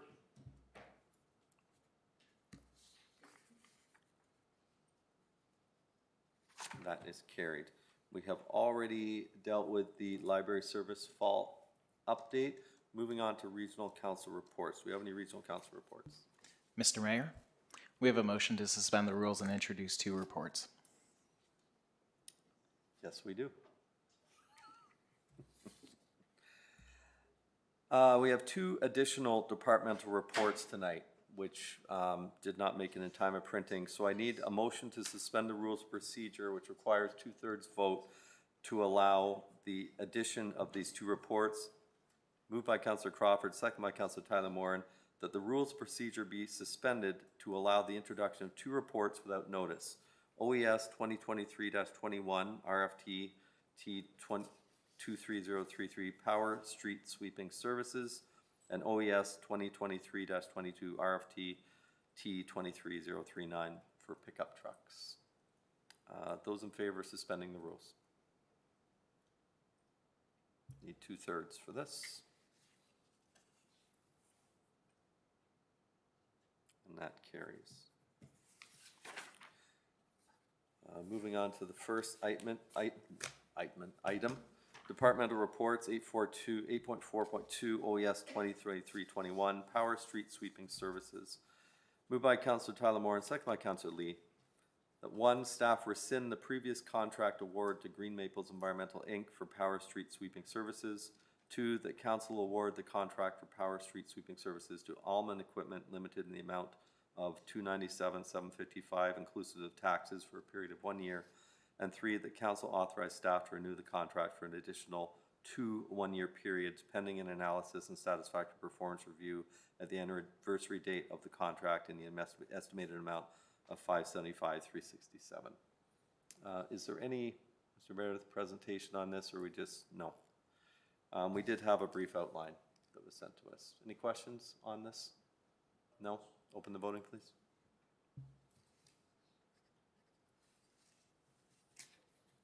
That is carried. The second departmental report, 8.4.3 for T23039 pickup trucks. I believe this is for the senior snow removal program. That's purchased. Moved by Councillor Tyler Moore and second by Councillor Bauer. that staff award the contract for pickup trucks to Blue Mountain Chrysler Limited in the amount of $421,110 inclusive of all taxes. And 2, that council approve funding of $372,222 to be allocated to capital account 230050001 from the Development Reserve. Questions? Councilor Tyler Moore. Thank you, Your Worship. Happy to support and glad to see this is coming through. I just had a question to staff, I guess, Mr. Meredith. I think I've asked you this before, but if you could explain again why we're not buying locally and going to Blue Mountain. I could probably guess the answer, but that's my question. Mr. Meredith? We did issue the bid document through our procurement process. There were a number of individuals or companies that did pick up the bid document. It was an open competitive process.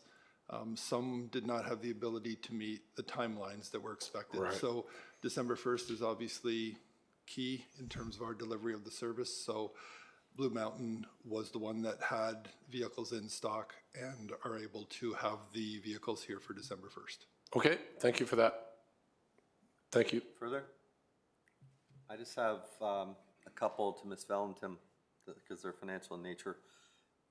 I've been vocal of bringing forward a policy with regards to debenturing, and I understand that these may not fit into that, into those parameters. But if they do, if we're allocating funds from Development Reserve now or any other vehicle purchases or things that may fall into those parameters of long term, is there anything by approving this today that restricts us changing those to debenture later? Mr. Mayor, we do not have the ability after this is awarded today. My understanding is with the region, we have to identify the funding source when it's being awarded. We did review these particular assets and they don't meet the 10-year and the $100,000 thresholds. So that's why the recommendation is through Development Reserve. Okay, thank you so much. Anything further on this? No? Open the voting, please.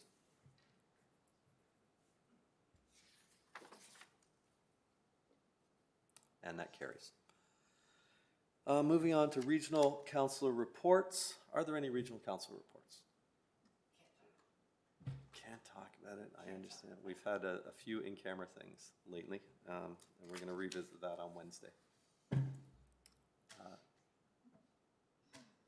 Hearing, seeing none. This is a first. Okay. Well.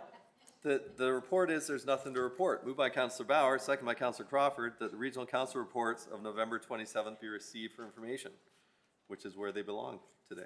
Those in favor?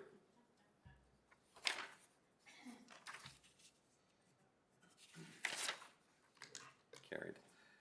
Moving on to business arising from notice of motion. Town of Ajax Lobbyist Registry, moved by Councillor. Look at recent events in the town of Ajax and the Ontario Integrity Commissioner's report.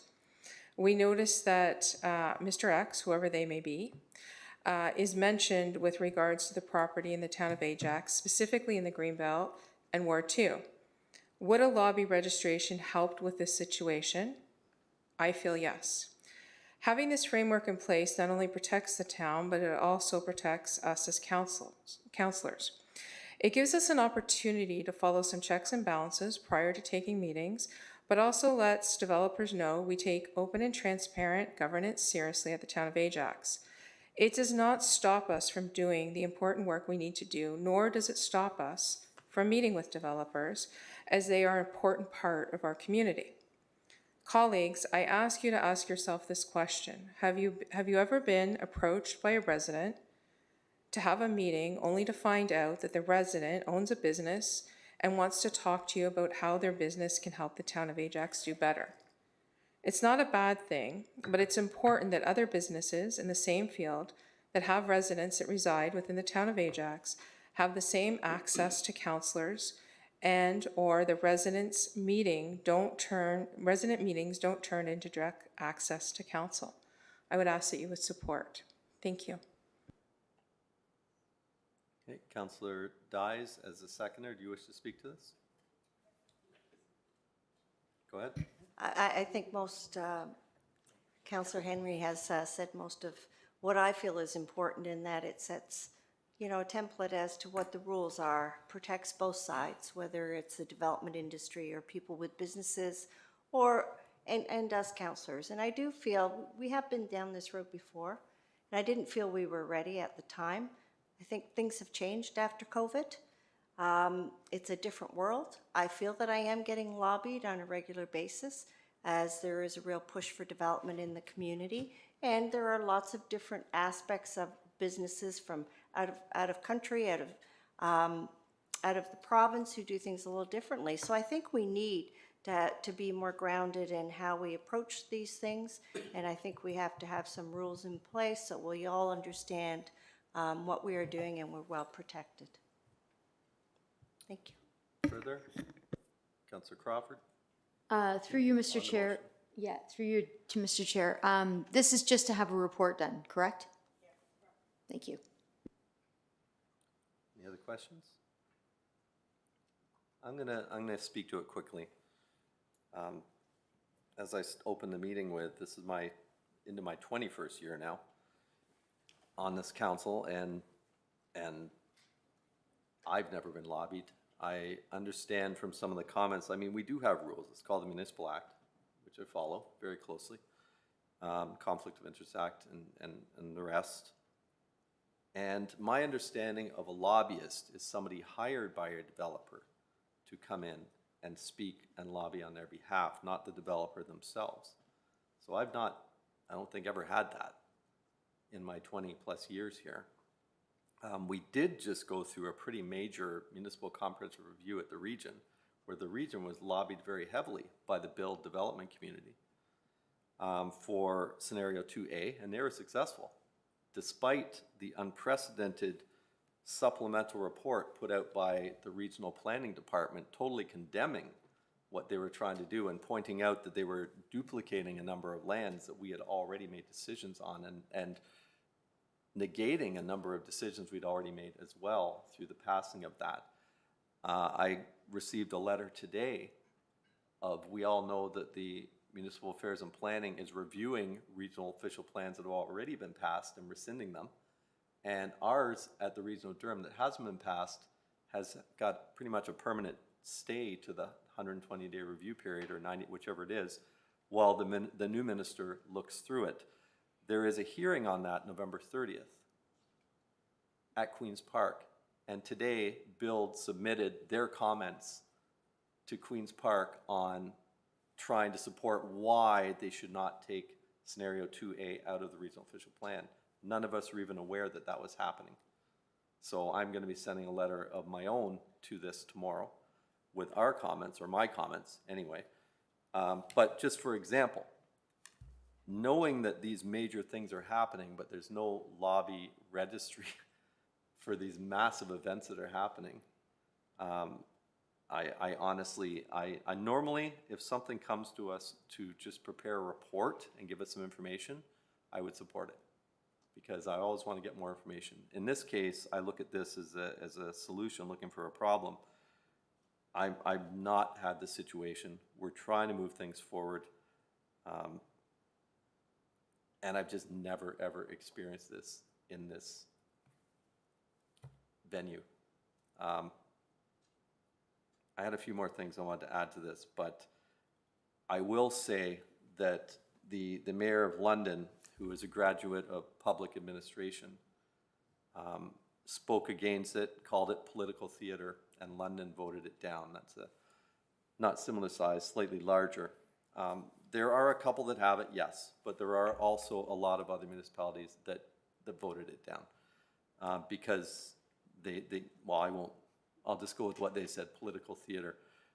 We just did our strategic plan at the start of this term, and we outlined where we want to go this term, and we've tasked staff with an enormous workload. I'm not going to ask them to do another report just to come back for something that I don't think that we need, that I don't think that we're going to support. So I won't be supporting it. Those are my comments. Does any other member of council wish to speak to this before I go back to the mover? No, Councillor Henry, to close. Thank you. I'm hearing what you're saying, Mayor. As the new member of council, I'm looking at cities adjacent to us, Pickering for one, that has adopted this. I'm understanding it's working quite well. And I'd like to offer a counter statement.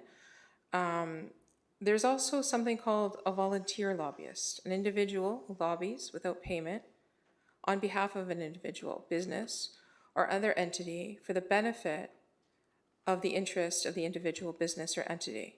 Not all lobbyists are in-house, not all lobbyists are paid. And I think this is where we're getting into some different territory of what exactly a definition of a lobbyist is, and where one municipality might feel it's one thing, another might feel it's something else. And that's where the staff report comes in, to look at our neighbors closest to us, what they've done, what they feel the definition of a lobbyist is, and if they agree with that. I think it can be very helpful moving forward, especially with the Integrity Commissioner's report that came out recently. So I would ask you to reconsider and support the report from staff. I think it has great benefit. Thank you. Thank you. Anything further? Seeing, hearing none, please open the vote.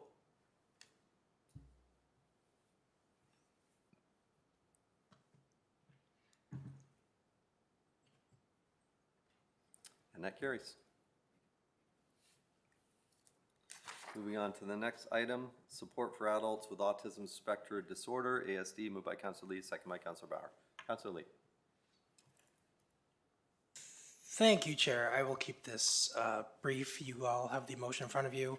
This is just advocating for adults with autism and just advocating for the Government of Ontario to increase funding, increase support. Just some points I want to point out from Autism Ontario.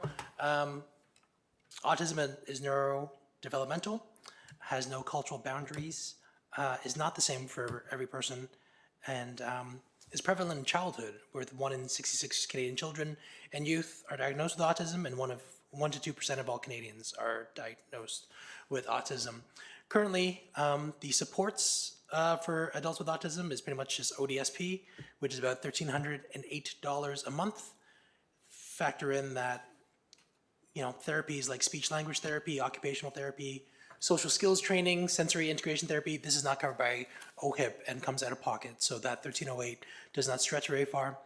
I've met with a few parents with children who are autistic who, explained their concerns that they'll have to work that much longer past retirement in order to support their children as they go into adulthood.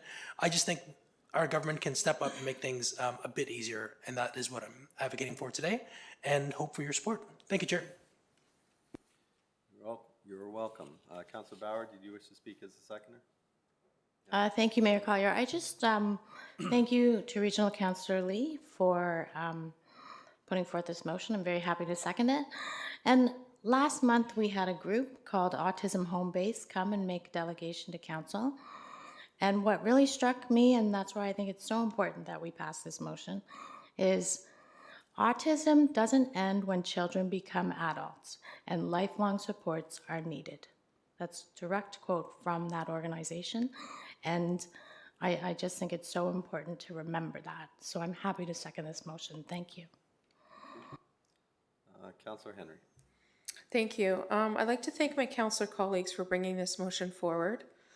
I think this is a very important motion. It has a lot of heart to it. I have a few friends, more than one, that have children with autism. One of them in particular makes good money, good salary. His son, who is in Pickering in a facility and comes home on weekends, is an adult-sized son who sometimes, with no control of his own, becomes very violent towards the mother. It is very difficult for her, who is almost half his size now, to manage him. They have great love for this child. They try to bring him to as many functions as possible.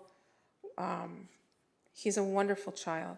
And he's not a child anymore. He's a young adult. He just turned 18 recently. And it is very difficult. And when we heard that presentation here, we saw another gap that's lacking in the system. So I'm happy to support this, and I thank you, Councillor Lee and Bauer, for bringing this forward. Seeing no one else in the box, the speaker box, please open the vote.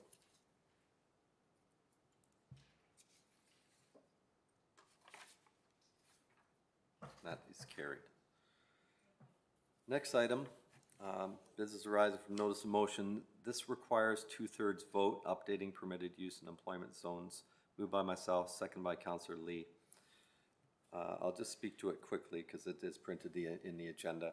Basically, we as a council gave direction back in February, directing staff to remove from employment zones gas stations and self-storage facilities. Since then, it's been pointed out to me that is going to happen. First of all, there is no other lands available pretty much for gas stations or self-storage facilities, so it's a bit redundant. But secondly, this can be done with the regional official plan review, the town official plan review that's going to happen next year. So I don't see any sense in having staff do it twice. So what I would like to do with this 2/3 vote is just basically strike the decision we already made and just let it happen through the natural process.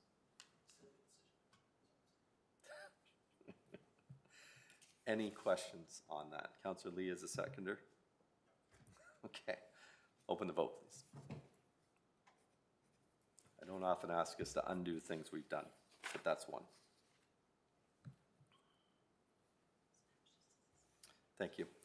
And finally, and this is a new walk-on motion. I'm not going to do it with the 2/3. I'll just do it as through strong mayor because I don't need notice for it. But as everybody is aware, moved by myself, second by Councillor Crawford, we want to make some amendments and some direction to staff with regards to our housing. We did this at the last meeting regarding our 4 units as of right on residential properties.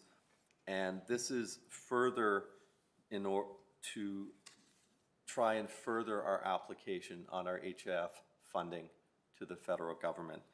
And Ms. Patterson and Ms. Cusciano have been working very hard on keeping track of what other municipalities have been doing, successful municipalities, in their HIF funding applications. These are some minor tweaks directing staff to do to sort of bring us into alignment more with those successful, hopefully, so our application will be successful. Cassandra, did you want to speak to this at all or make comment? Thank you, Mr. Mayor. I'm okay to not speak to it too detailed, but basically to reiterate what the mayor has said, what you're seeing in front of you with this motion is a request and some strong suggestions made by the Canada Mortgage and Housing Corporation and the Minister's Office from Minister of Housing directly.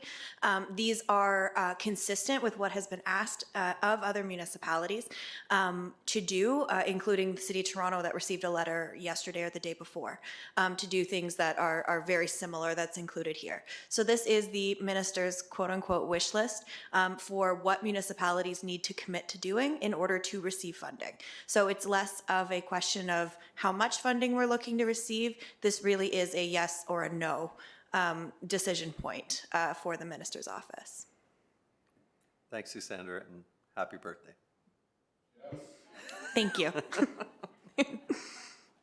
I'll just go over quickly what some of the things we're asking staff to look at: introduce reduced parking rates townwide, particularly in the MTSA. A lot of this is relation to the MTSA and related to ADUs based on peak demand, including reduced rates where development provide items such as carpool spaces, shower facilities for active transportation users, both of which reduce parking demands. Identify and increase height restrictions in the MTSA. Currently, we're limited under our old OP to 25. As part of the secondary plan of the Uptown Regional Center, explore increasing height density permissions. As part of the surplus public land inventory initiative, foster partnerships with the region's new affordable housing development and renewal department to identify and advance affordable housing projects in the town. And as part of the accessory dwelling unit initiatives, update the ADU building permit package to include simple design examples prepared by qualified individuals, work with communication staff, updating information to encourage the building of ADUs by residents, and utilize the HEF funds to establish a contract affordable and supportive housing development liaison position if we are successful. And finally, a copy of the motion be circulated. So just some fine tuning. Yes. Oh, yes, Councillor Lee, you were first on the list. Thank you, Chair. Absolutely supportive of this.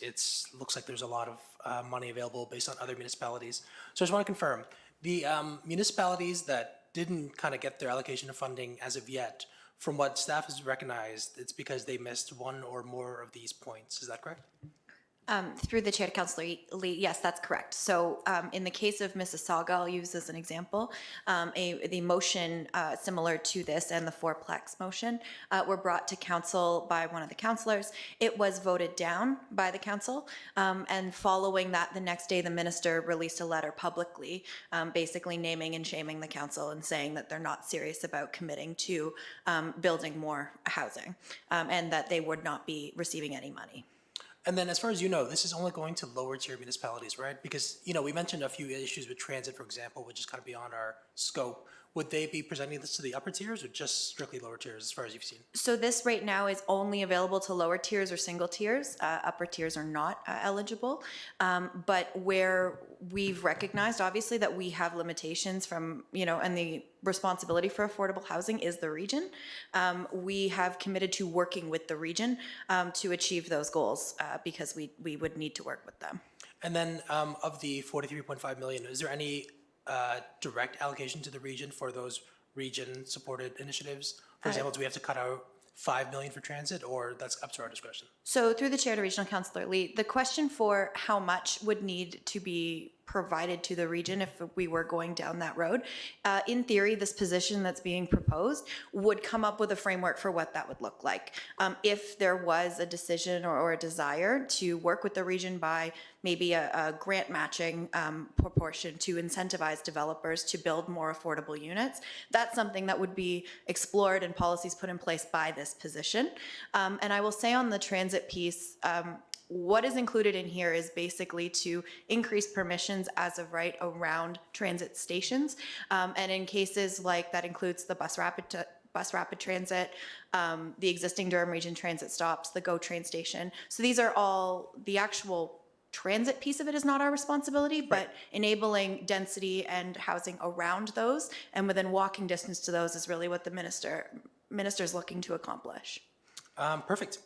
Like I said, I'm fully on board of getting at least 43.5 million. So thank you, Chair. You are welcome. Councillor Crawford. I should have gone to you first as mover, but your name wasn't there. There's seconder. So we had a discussion at the AMO board meeting on the Housing Accelerator, and a number of the municipalities have obviously applied for the grant, but it seems to be this continual, oh, but you need to have this, and oh, but you need to have that. It seems to be a bit different than most grant processes. Do we figure that this is one of the last things that we'll have to do in order to get the money? Through the chair to Regional Councillor Crawford, yes. Our understanding, so a big part of this is the minister changed, right? So one minister launched this program and then another minister came in, took a look at the framework and was like, this isn't aggressive enough. So it really was a political personality change that's driving some of this follow-up because we applied under a different minister.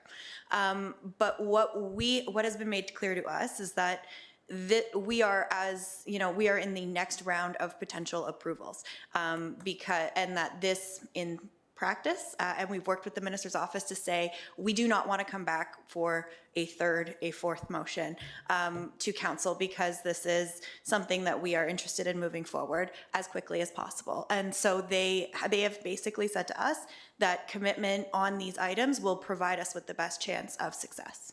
So the previous municipalities that received money, they were under a different ministry? A minister?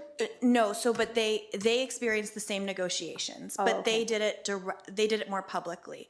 So the government picked a number of municipalities for the variety of reasons that they would pick them, and they worked with those mayors in a very public fashion. So they sent them public letters. What we're doing here is much more at the staff level, working behind the scenes to put these same things in motion, just with less of a public flair to it. Gotcha. Okay, thank you.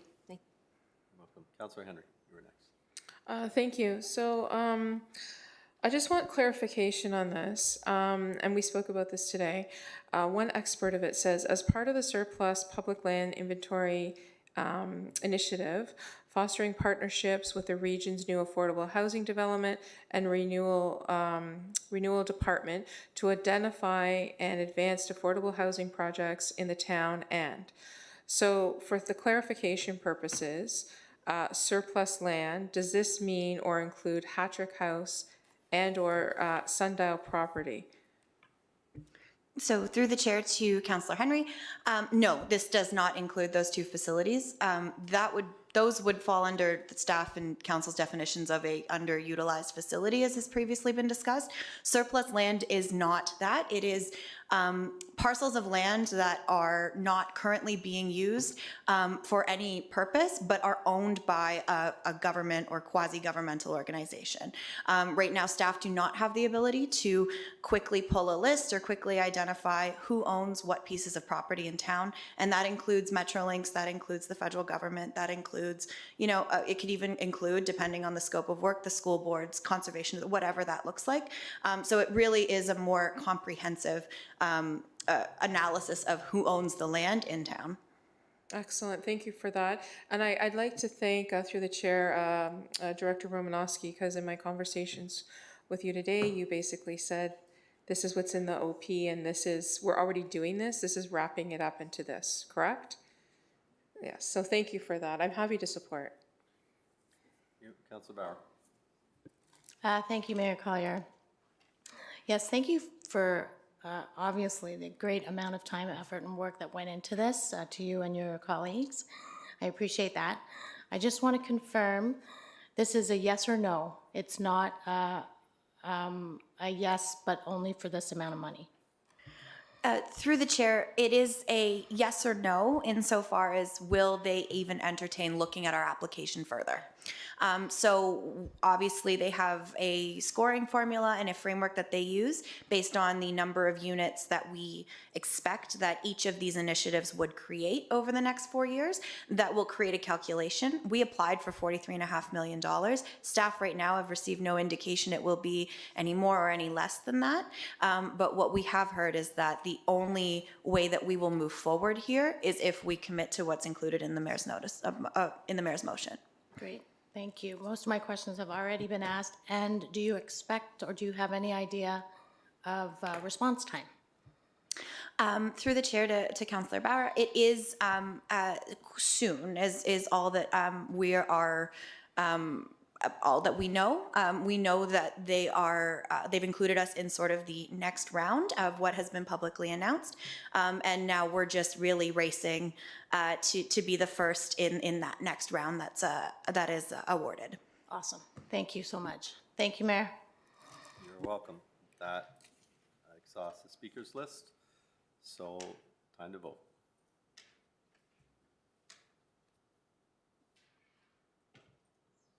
Should have mentioned it's important that this be unanimous, so thank you. Passed unanimously. I know.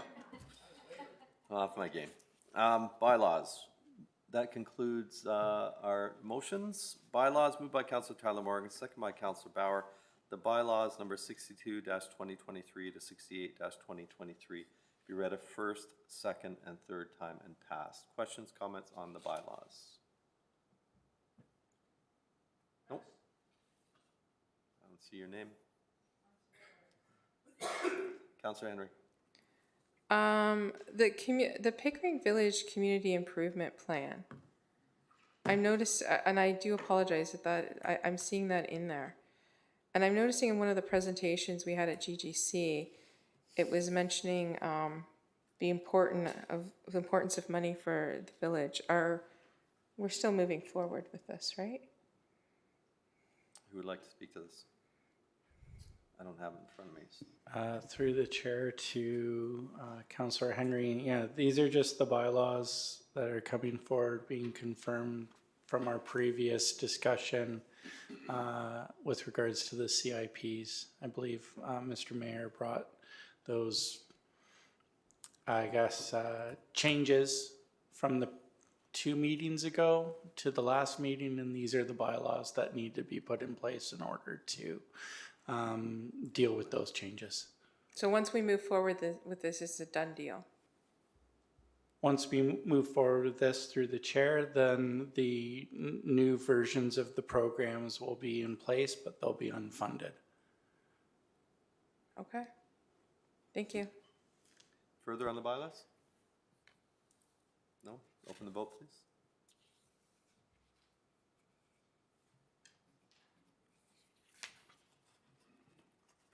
That carries.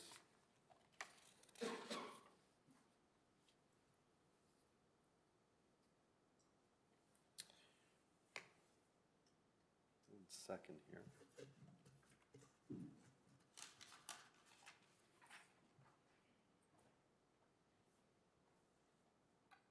Mr. Clerk, why do I have one for a 2/3 vote or 1/3 vote on the bylaw? Oh, that's just to do with the one item, the zoning bylaw application. Okay, so we just did 62 to 68, 69 and 70 are the ones that were done today through the public meeting. That's why we have two. So on bylaws number, moved by Councilor Tyler Moore and second by Councilor Crawford, that bylaws number 69, 2023 to 70, 2023 be read at first, second, third time and passed. And this is on the 310 Kingston Road amendments. Questions? Okay, open the vote, please.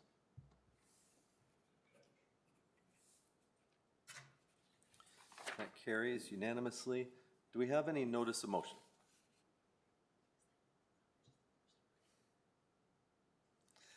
Any new business or announcements? Councilor Tyler Moran. Thank you, Your Worship. On Tuesday, December 5 at 7 p.m., right here at Town Hall in the River Plate Room, Regional Councilor Marilyn Crawford and I will be hosting our sort of monthly ward meeting for our friends in Ward 1. Hopefully they understand it's not in the ward. I think it's the first time that we haven't done one in the actual ward, but it's here at Town Hall. Watch our social media and emails for more details, but hope to see everyone there, and we may introduce some visuals, but we're going to work on that. Thank you. Thank you, Mayor. It's a teaser. To say. Councilor Lee. Thank you, Chair. That'd be better than the police. Just, I mean, to any residents watching, January 15th is our capital and, what's the other budget? Sorry, capital. Operating. Oh, my goodness. Capital operating budget, it'll be the first one under the Strong Mayor Power, so we're looking forward to that. It's 9 a.m., if I'm not correct, or is it 12? 9 a.m., so tune in. It'll be a hoot nanny. Sorry, a shindig.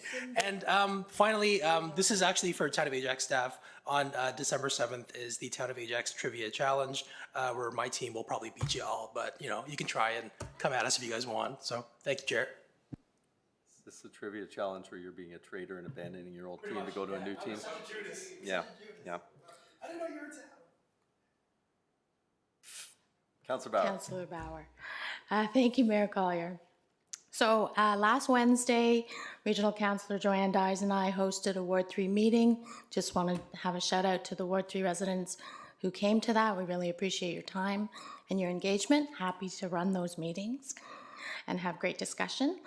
And this is the time of year where there's so many different holiday events or markets or things that are happening in our neighborhoods. And I just wanted to draw attention to some of them that are upcoming, and also to remind people who are planning these types of events that I believe on our website there is a way to add your events to the town's calendar to spread the word. So Hockey Helps the Homeless is on December 1st. The beneficiary of that fundraiser will be Durham Youth Services, which is in Ward 3. We have the Durham Outlook for the Needy. They have an event happening at the Ajax Legion called Banding Together to End Hunger. There's the Black Queens of Durham Holiday Pop-Up Market at the Audley Rec Center, December 2nd and 3rd. There's the BMK Holiday Market at Pickering Village on December 9th. And there's the 5th Annual Durham Region Holiday Pop-Up Market on December 10th. So if you're looking for things to do, there's all kinds of activities this month. Thank you. And Councilor Henry. Thank you. Councillor Bauer did such a great job. She took some of mine. Black Queens of Durham, I wanted to make sure that that was announced because it is being held in Ward 2 in at the Audley Rec Center. But also we have a holiday fest coming up on Saturday, December 16th, and I believe that's being held in the Village Arena in Ward 1, and that's taking place from 10 to 10. Okay, there you go. So you can find that Ajax Holiday Fest is online as well. Thank you. Okay, seeing nothing further in the speakers list, moving on to the confirming bylaw. Moved by Councillor Bauer, second by Councillor Crawford, that bylaw number 71-2023, being a bylaw to confirm the proceedings of the Council of the Corporation of the Town of Ajax at its meeting held on November 27th, 2023, be read a first, second, third time, and passed. I don't imagine there's any questions on the bylaw. Please open the vote. This is where Sterling does his no protest vote. No? There we go. And finally, adjournment, moved by Councillor Crawford, second by Councillor Tyler Moore, that the November 27th, 2023 meeting of the Council of the Town of Ajax be adjourned. Vote, please. There you go.